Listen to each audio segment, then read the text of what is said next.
Welcome to the station of decapitation without your head. I'm Nasty Neal, and I'm joined by Nathan Frankowski, director of The Devil Conspiracy. It's very cool to have you here. Cool to be here. Thanks for having me. Yeah. Now, I saw it in the theater Friday the 13th, and I went in not really knowing much about it, and I really loved it. I've been talking about it on social media. It's a really wild movie, but for people who don't know yet, could you give them an idea of what the movie's about? Sure. Well, the plot is that a group of Satanists steal the Shroud of Christ, and the presupposition there is that the Shroud of Christ or the Shroud of Turin does have the blood of Jesus on it. And so the movie is taking that presupposition, and they're using the shroud to clone Jesus. So they're going to take the blood off of it and clone Jesus. The reason they want to do this is to kind of offer the child to Satan. And without giving too much away, Satan kind of needs that body to come back to Earth. Yeah, and then I love the premise. It's really, it's a really crazy movie, and it has so many things going on because it kind of feels like a 70s kind of exploitation film at times, but then you've got big monsters and some cool action, great sets. When you first saw the script, was it what you made? Because it seems like a very ambitious film. Yeah, actually, the script was a lot bigger, I would say, and went off on some tangents that maybe would be a good series, but I knew the amount of money we had, and so I really had to work with the writer to hone it in and kind of slay some characters, kill your baby, so to speak, in screenwriting language. And what you see is a real trimmed, slimmed up version of what was actually there. And he had a number of versions of the script, following different characters that we just couldn't go down that avenue. Had you known him at all before, Ed Allen? From what I see, it's his first IMDb credit, so I don't know if he's written things before. Yeah, it is. It's his first movie. He was kind of a business guy. I think he did. He's like a theology long time ago. Did like a theology in university, and but he watched a movie of mine, which is To Write Love in Our Arms, which had some fantasy elements in it, but it's not real. It's like a angsty teen drama. But he liked it, and he reached out to me, and I read his ideas. Like, you get some of these. Sometimes you get these calls or these introductions, and you don't know what's real and what's not real. But I love the concept of it. I was a little bit scared of the idea at first because my background, I've always just done kind of real life. And so I was wondering how I could make The Exorcist out of this, something that's more realistic. And every time I went there, it just kept slamming its face against my face. The script, it doesn't want to be made like that. And you have to kind of take a script for what it is. And if you try to fight that, the script will end up kicking your ass. And so basically I said, this thing is nutty and wacky. So let's go out there and let's just make a wacky, kind of marvelly 80s kick-ass movie. I think a movie that I would want to watch when I was 14 years old. Yeah, I agree 100%. And fun. Yeah, I was in the theater watching it, and I was like, "Oh, this is really a fun movie." Yeah, and so I was. I try not to go on my phone during the movie, but I went a little bit and was telling people, "Oh, you guys should check this out. See it in the theater while you can." So I don't think you're necessarily. Are you a horror movie guy? Because I don't see you've made like horror stuff. I haven't made horror stuff. I am a fan of the genre, and especially the fantasy aspects and the thriller. I wouldn't. Marketing was kind of tough on this because it does blend a few genres. Yeah, there are horror elements. I don't think there's enough, and the premise is kind of, I guess, a horror, but there's not enough scares, I think, to be a straight up horror film.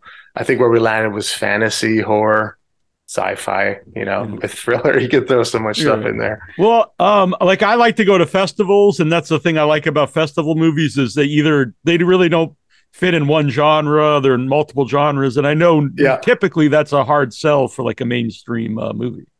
It is actually the one festival that we went to was the BIFFF, which is the Brussels International Fantasy Film Festival. I'm in Massachusetts. I didn't go this year, but yeah, I know that. Yeah. Oh, okay. Yeah, it's a fantastic festival, and that crowd is really engaged into the movie, so much so that they'll scream at what's happening. They have little codes whenever a bird comes on screen. They'll start, crowing and stuff like that. So it was fun to watch it with them.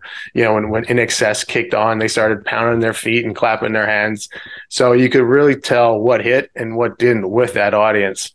And that's kind of who we made the movie for, is people that want to go and enjoy a wacky ride. It's like an amusement ride. Yeah. And so was it a hard, what was the process to get a theatrical release? Because it doesn't seem like a typical theatrically released movie. No, it's not. And we had to go the independent route, and the producer, we went through kind of our own booking process. And I think the theaters now are a little bit easier because of what happened with COVID. Oh, what's that? I was going to say, I think also since the success of Terrifier 2, it seems like exactly, more independent horror films getting a shot. Yeah, and so if you can, we had a great film distributor who would call the theaters, and make the bookings. And, if you got the upfront money, which wasn't much, you can take a chance and roll with it.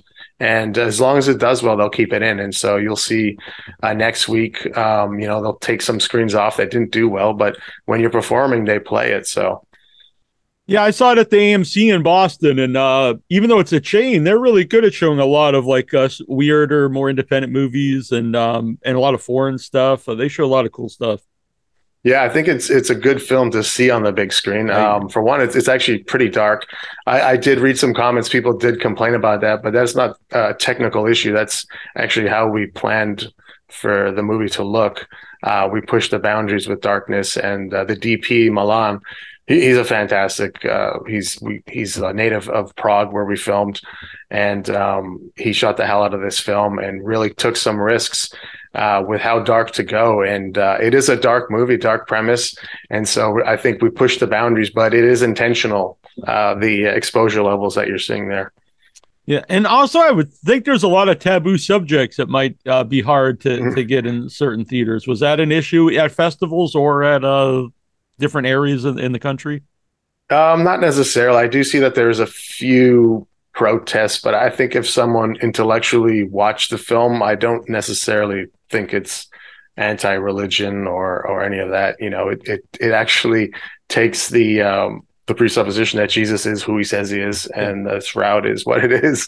So it kind of is on the same page. It's not taken directly from the Bible. Obviously, we have some free reign with what we do, but it doesn't. I don't say it goes against the Bible in any way. Yeah. No, and I always like in a movie, if you have the devil or some type of evil power, there should be good, or else I don't think it necessarily, it doesn't make sense that there be one without the other. That's right. And I think if your good guy has some badass to him, though, it helps. Yeah. And that's how we wanted to show Michael, the archangel.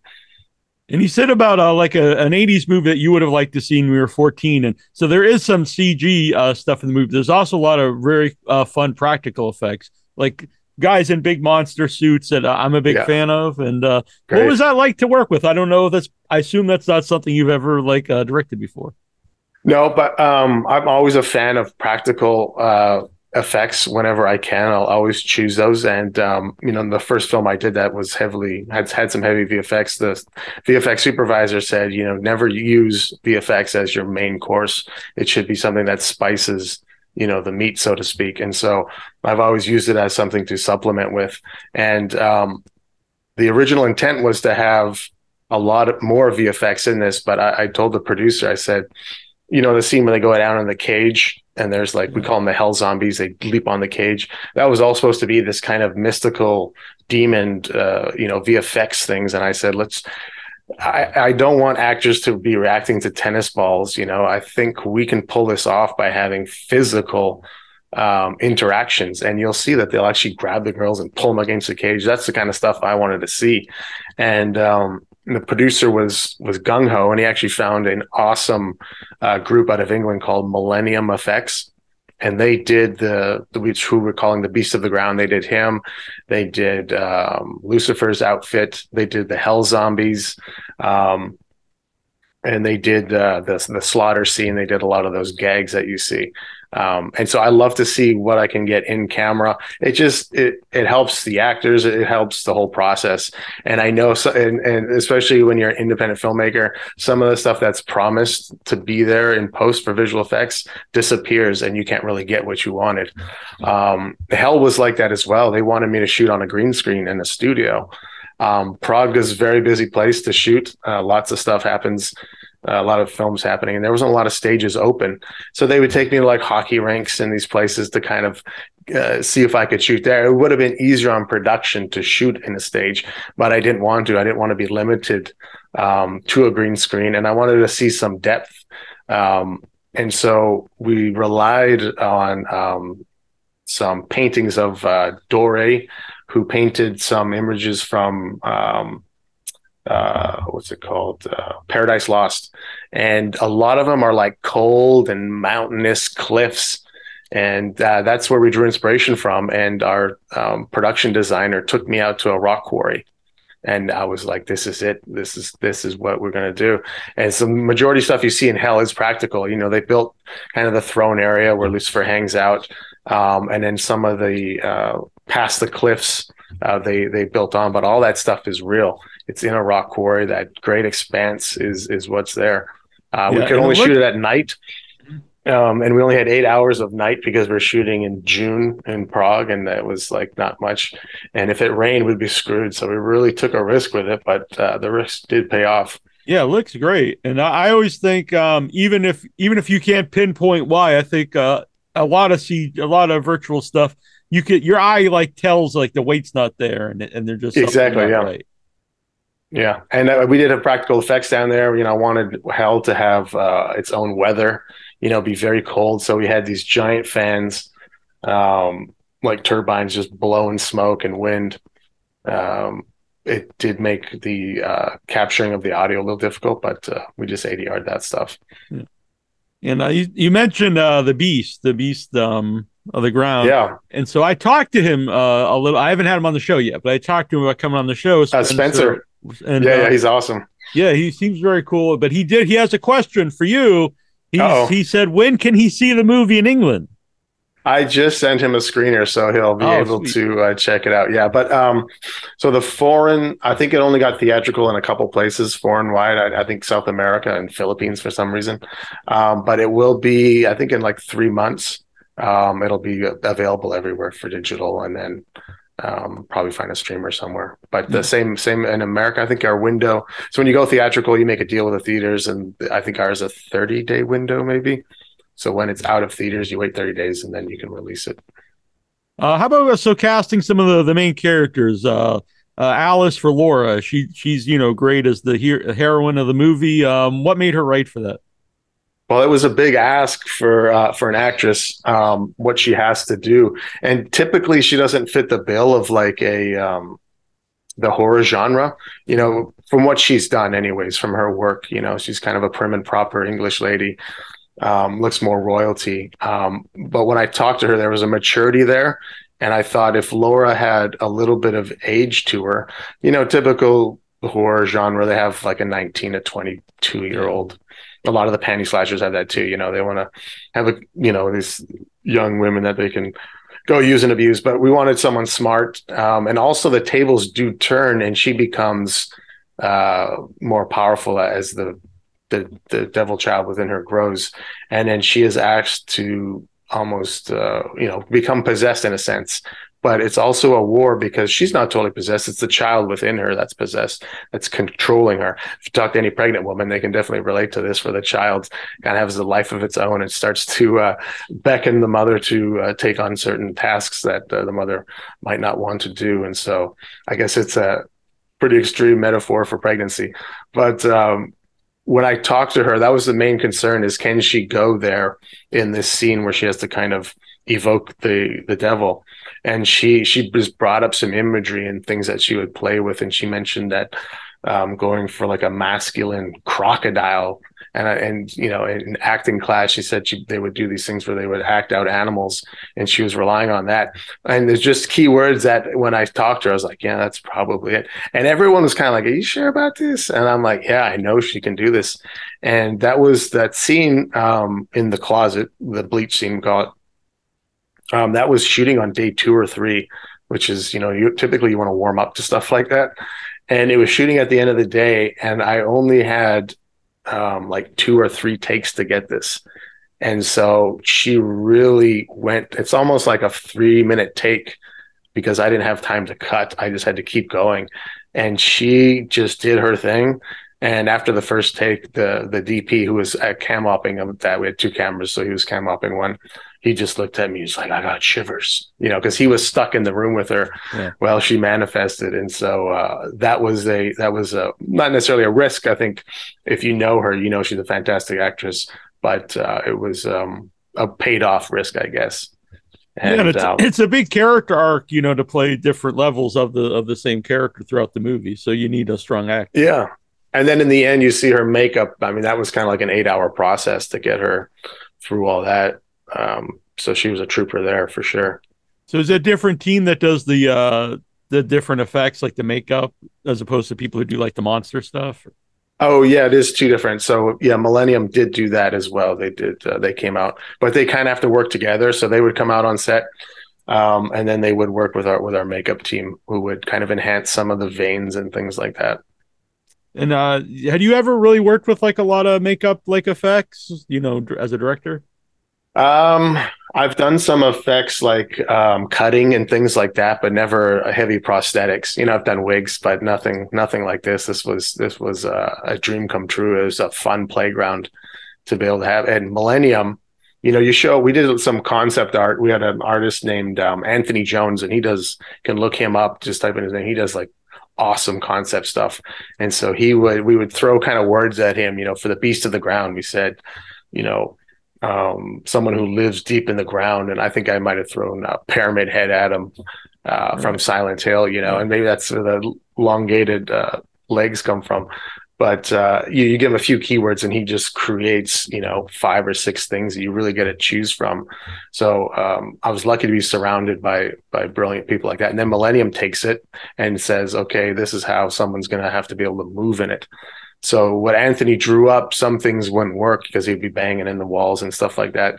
So they would have to make it a practical thing that someone can move and run.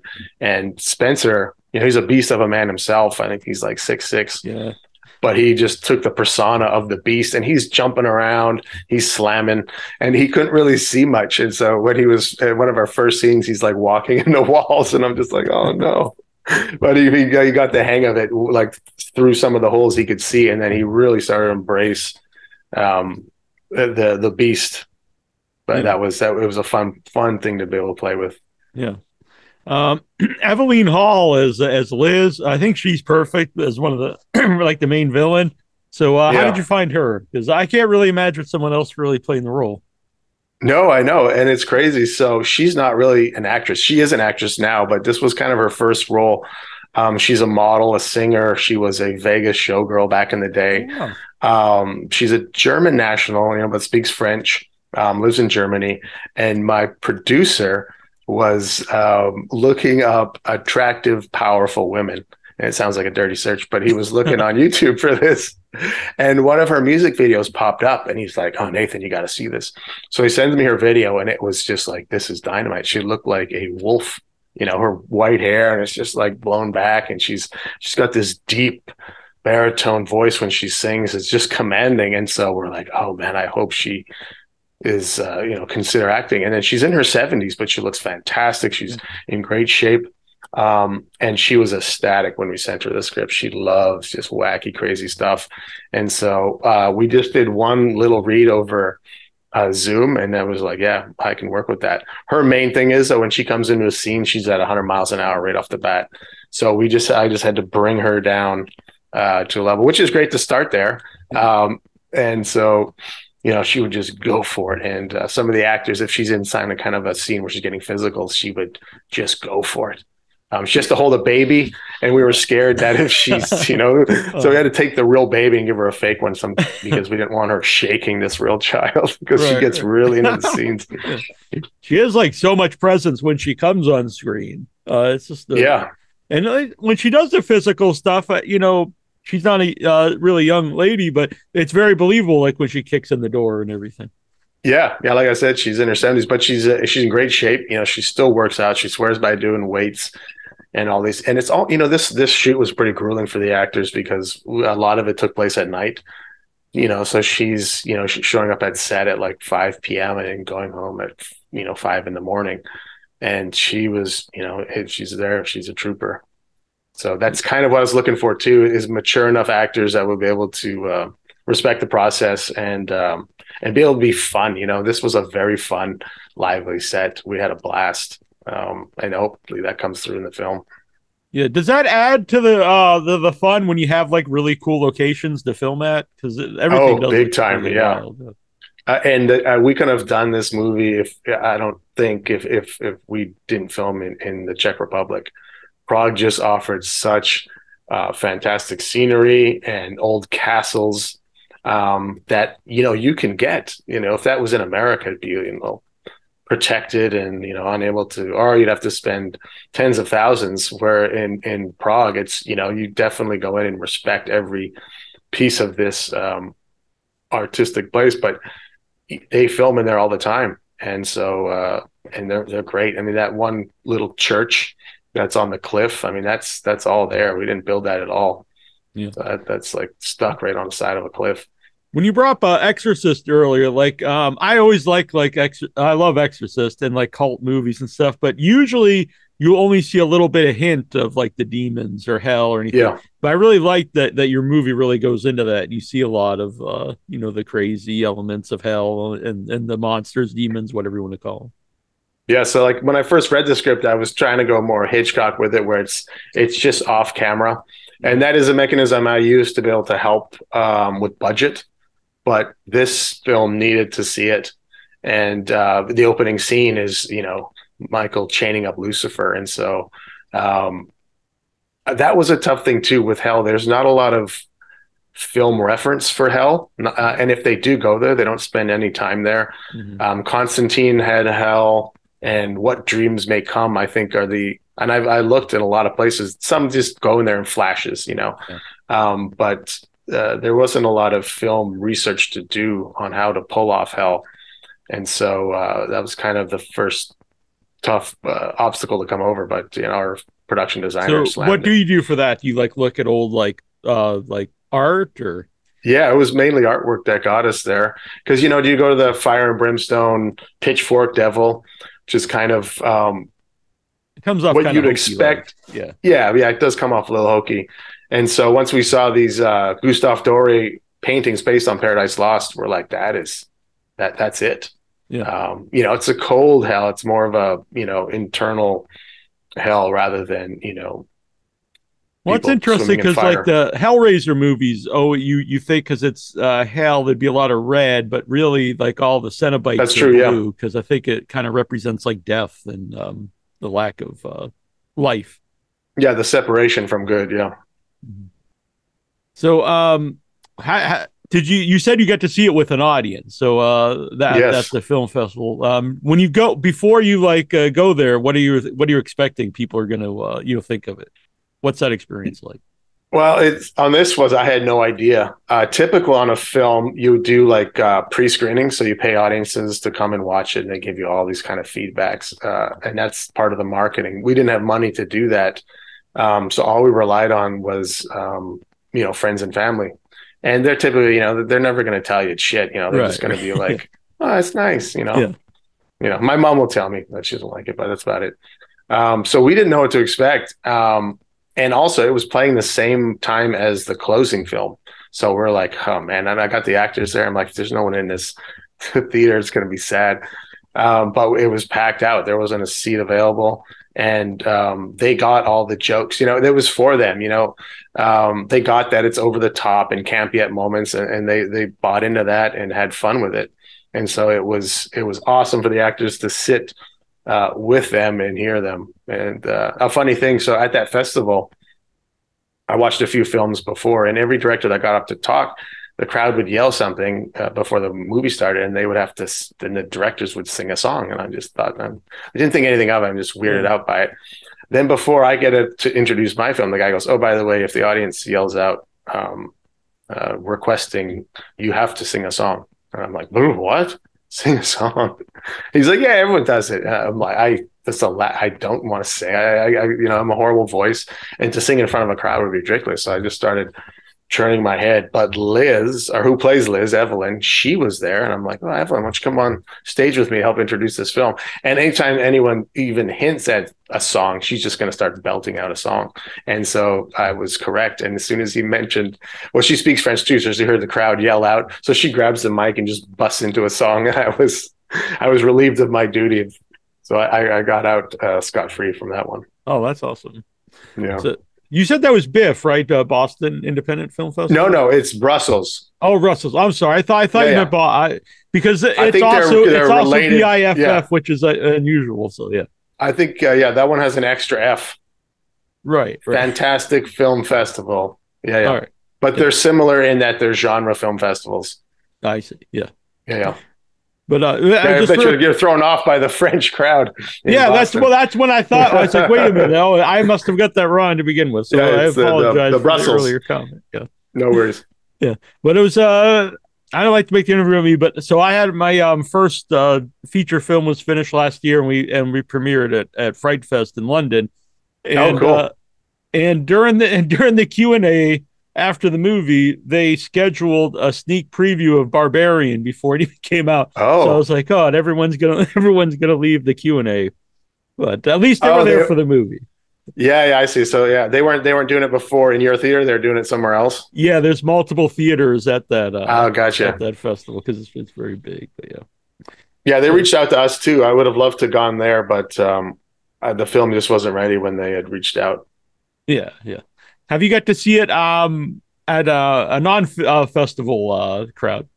Yeah, I've watched it twice here in Florida, and both times were fantastic. It's kind of like each has its different audio levels and bass, and so you're kind of, really in tune with how it's sounding, and kind of like you get a little bit edgy, like, how are the people in the audience, but as soon as it settles in and people start reacting to what they're seeing, it feels better. Yeah, and I'm going tonight, actually. Oh, cool. I used to have the theory that a film festival audience is going to be completely different than a mainstream audience, and they probably are to a degree, but I've been seeing more and more, films that I saw at a film festival play theatrically over the last year. And overall, they seem to do really well. So I don't know. Maybe that's. I think people think a mainstream audience is completely different than the film festival audience. But I think a lot of people are into these weird, crazy horror movies.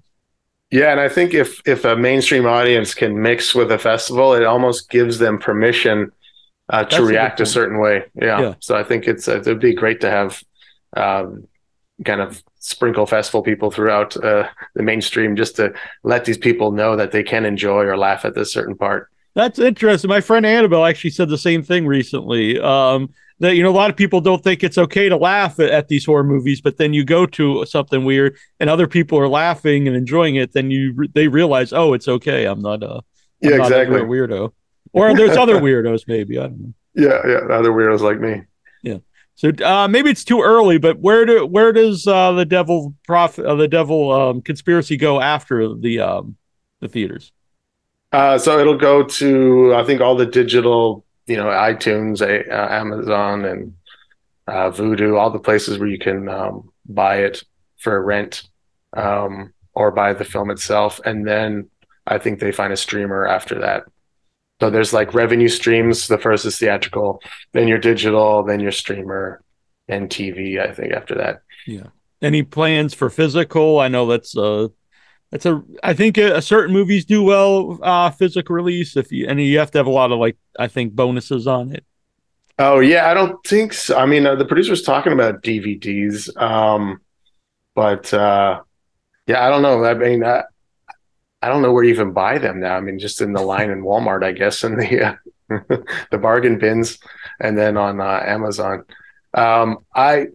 It would be cool. I mean, what was really I miss out is the director's commentary. I used to love those. I And agree 100%. I bring that up a yeah, lot. That was a big selling point for me to buy a Blu-ray or DVD, and a lot of them just don't have them anymore. So um, I'm guilty of, just watching stuff on streaming at home. I would prefer to watch everything in the theater when possible. But yeah, a lot of filmmakers I know who didn't go to film school tell me that they like learn how to make a film listening to a commentary, or listen, at least it oh, helped I them. bet, yeah. And they're also entertaining. Some of the movies, like I don't even really like the movie, but I would buy because it had commentary from someone that I liked to listen to. Yeah, or just wondering how they did a certain scene. I would wait for them to get there and have them spill the secrets. Yeah, It is a little film school experience. Yeah. yeah. And then I always liked that some of them would have multiple commentary tracks and be like, "Oh wow, I could watch this movie like 3 or 4 times." That's right. Yeah, yeah. It's a totally different experience. I also have to mention Brian. I don't know his last name, Caspe, as a Yeah, doctor. Another really great role. He seems to be really having fun playing the very evil doctor. Yes, yeah. And so he's a local in Prague. He's American, but he lives over there. So he was one of the we got lucky to kind of find, because he needed to be either English or American, and it helped the budget that we didn't have to fly someone over there. But his look was great. I loved when there's such disgusting and horrible things going on, and yet he's looking on it like it's something beautiful. And I told him when he's watching the girls and the beast comes out, that imagine your daughter's about to get married, and that's kind of use that as your inspiration, and you can see it in his face. I just love the juxtaposition of what's happening down below and those two up there watching. Yeah, I agree. It's almost like Lovecraft or something, when people are, wanting the end of the world to come and they're like rejoicing in it. Yeah, most definitely. Totally pulls it off, and I loved it. So I was a real big fan of the movie, not just because I have you on, but I really enjoyed it and reached out to see if you'd come to the show, and hope people go and check it out. The Devil Conspiracy. Cool. Well, I'm glad you have me, and hopefully you can talk to some of the actors. Get Spencer on; he's great. So hopefully I can get some of them on. Yeah, and Evelyn, she's fantastic. Yeah, that was the first person I reached out to, because I think she's amazing in the movie. Yeah, good. Yeah. Thank you. Enjoying talking to her. I did not know she's a musician, so I'm gonna actually go check out some of her songs. Oh yeah, just type her in, Evelyn Hall, on YouTube, and I think you'll see there's one that's kind of shot in black and white, and she's like on some looks like Scottish countryside or something, with like rocks and ocean. But that's kind of that's what made us go after her. Yeah, yeah, and it's very early. We're in January, but I keep a list so I can remember at the next year what movies I like. So far, that's in my list of favorite. Oh, perfect. Yeah, I know we're only partway through January, but 16 days in, or 18 days in. Yeah. And where can people follow you or the movie to see where it goes? Well, the website for the movie is devilconspiracy.com. We dropped for the website, and then me, I'm just on Instagram. I don't do much social, just kind of my films will be on there. But yeah. And you working on anything currently? I got a couple of things, actually. A little bit of downtime, so I started writing a script which is kind of in this same genre, which is demons and angels, but this one's about a fallen angel who's trying to earn his graces back into the fold, and he's tasked with a job that could possibly get him back into the fold. Oh, that's very interesting. I'm looking forward to, and I just want to mention too, you mentioned a couple times about not having the budget to pull off certain things, but watching it, everything looks great. I think it probably looks like a bigger movie than maybe it is. Yeah, it was. I think in Prague, the spend we had was between 3.5 and 4 million. I don't know where it landed because of the incentive. And then the original VFX budget was 2 million, and we couldn't afford that. So with a great VFX supervisor named Lee Stringer, who works in Asia, he's an English guy who works in Asia, does a lot of Netflix Asia stuff. Between 3 houses, one in Finland, one in Singapore, and one in New Mexico, they were able to get it done for 700,000. So that's kind of where we landed with the numbers. Yeah, and I really recommend it. I love everything about the cult stuff, the wild monsters. So it really worked for me. Perfect. All right, thanks for doing this. All right, man. Yep.